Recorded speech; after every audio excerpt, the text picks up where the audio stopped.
is a trend already right now. Why? Number one, kung i-analyze mo sa tatlong source ng income, ang networking ang pinakamura. Bakit?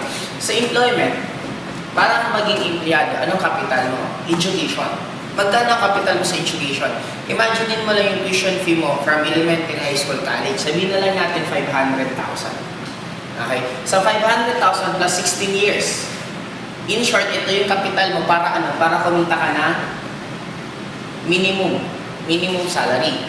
Kung sa business point of view, this is not a good business. Bakit? The moment nagtatrabaho ka, sabihin na natin ang sweldo mo 10,000. Sabihin na lang natin, ang natitira na lang sa'yo, sa 10,000 and 5,000. Ibig sabihin, ito talagang income mo.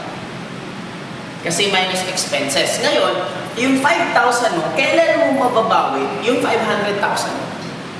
Kung every month ang kinikita mo 5,000, ibig sabihin na natin 10 months kang straight nakasave ka ng 50,000. 50,000 i-divide mo 500, ilan? Sabihin na natin 10. Ibig sabihin, 10 years kang magtatrabaho bago mo kukuha yung kapital mo. Sa traditional business, it's not a good business. Bakit? Ang good business dapat at least 3 years nag-ROI ka na bumalik ka. Okay? Sumunod, business.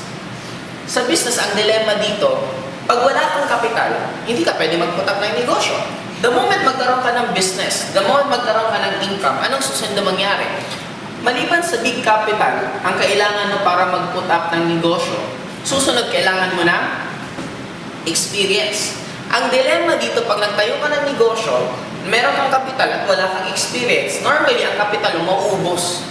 Para bakit siya kailan maubos? Para mag-gain ka ng experience. Para sa susunod na mag-put up ka ng business, doon ka na pwede kang kumita. Yun ang nagiging dilemma sa traditional business. Networking. Sa tatlong to, networking ang cheapest. Bakit? Napakamura ng capital. Bakit? Sa Global, ang capital lang niya, 7,980. Sa 7,980 mo, kahit wala kang experience, okay lang. Wala ka rin risk. Bakit? Yung 7,980 mo, may produktong bumalik, may scholarship na bumalik, may insurance na bumalik. In short, nagbayad ka pa lang, halos balik na agad yung binayad mo. Kaya wala ka ng risk. Kung susugal nga ang tawag ko dito, mamimili ka sa dalawa, tabla o panalo. Walang talo o panalo, tabla or panalo. After mag-join, huwag mong i-workout. Okay lang, kasi value for money pa rin ang bumalik. Dito, magnegosyo ka. After mo tayo ng negosyo, huwag mong buksan, lugi ka. Mag-aral ka. After mag-aral, hindi ka nagtrabaho, wala ka pa rin kita, hindi ka pa rin makakabawi. Ngayon, ang networking is a trend. Why? Lahat ng tao kayang abutin ang halagang mo. Magmayaman, magmahirap, kahit sinong porsigido, kayang gawa ng para ng 7,980. Ang kagandahan pa dito, unlimited to. Bakit? Dito, kailangan mo lang magsipag. Sa employment, may certain position lang na pwede mong puntahan, pwede mong pasukan. In short, hindi lahat ng tao pwedeng maging empleyado. Kasi lalo na kung lahat meron na.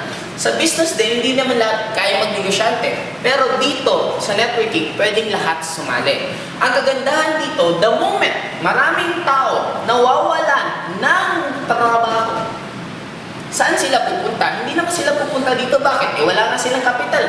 Saan sila normally pupunta? Kaya sa isang country na mas lumulobo ang unemployed, automatic, lalong magbubungang networking company. What about naman sa isang networking company na sobrang okay ang ekonomiya?